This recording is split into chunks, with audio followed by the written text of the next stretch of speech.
There was a large international survey of senior HR people. Over 5,000 people from all over the world were asked just one question.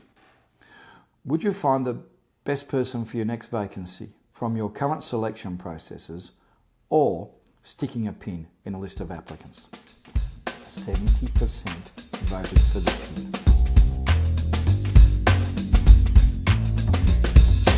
They know that their current selection processes do not work, do not provide them with the best person for the job. And the reason they know this, of course, is very practical reasons. They choose somebody and that person cannot do the job. They said they could do the job on the way through the selection processes, but when it gets on the ground, in practice, they can't do it. Now, we've known this for a long time. We've said to each other, how did you perform an interview? What was your interview performance like? Recognising then that it's a performance. It's an act. It's not real life.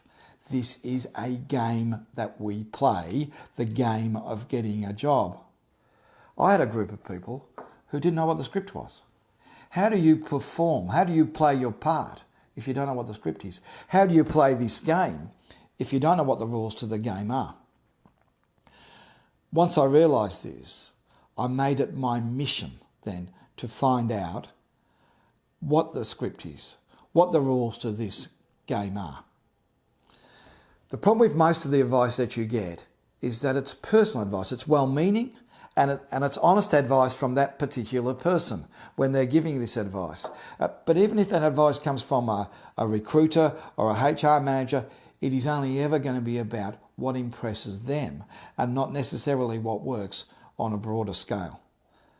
I think what sets my work aside from other people's work is this is not my opinion. This is my research. I went and I got government funding to do this. I went and sat in on over 100 different selection processes. I tried to get as large a range of industry and occupation as I could. So I sat in on junior jobs, I sat in on blue collar jobs, I sat in on trades jobs, I sat in on professional jobs, and in some cases I sat in on some very, very senior managers' jobs, including a couple of jobs which pay over $1 million a year. It was one of the most boring things I've ever done because what you learn very quickly. And in actual fact, I learned no more from selection processes 20 to 110 than I did from selection processes 1 to 20, because what you learn is very clear and it's very consistent. Two things. First one, what they say they want. Now in large organisations, it will be a selection criteria. You can get it sent out to you. It will be there in black and white. This is what we're looking for.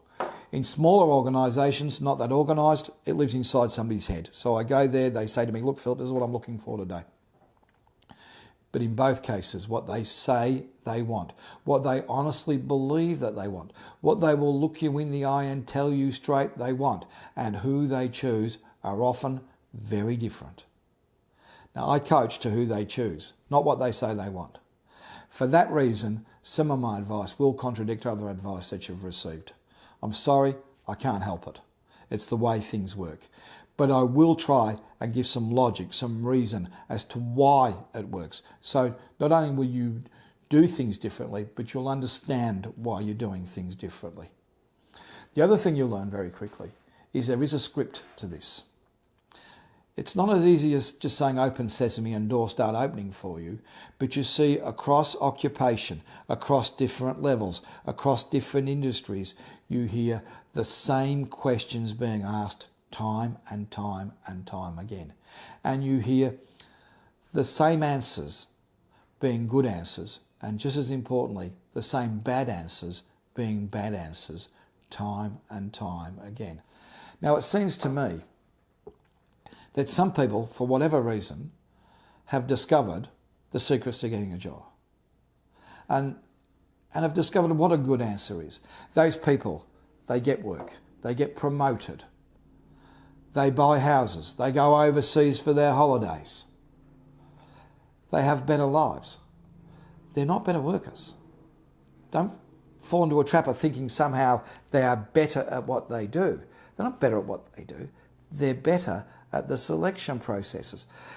And it seems to me grossly unfair that good workers struggle, not because they're not good workers, not because they shouldn't be promoted, but because they can't get through the selection processes where other people breeze through the selection processes when they're no better at what they do.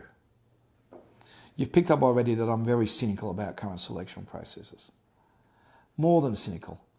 I don't understand them. I can't find a premise for them.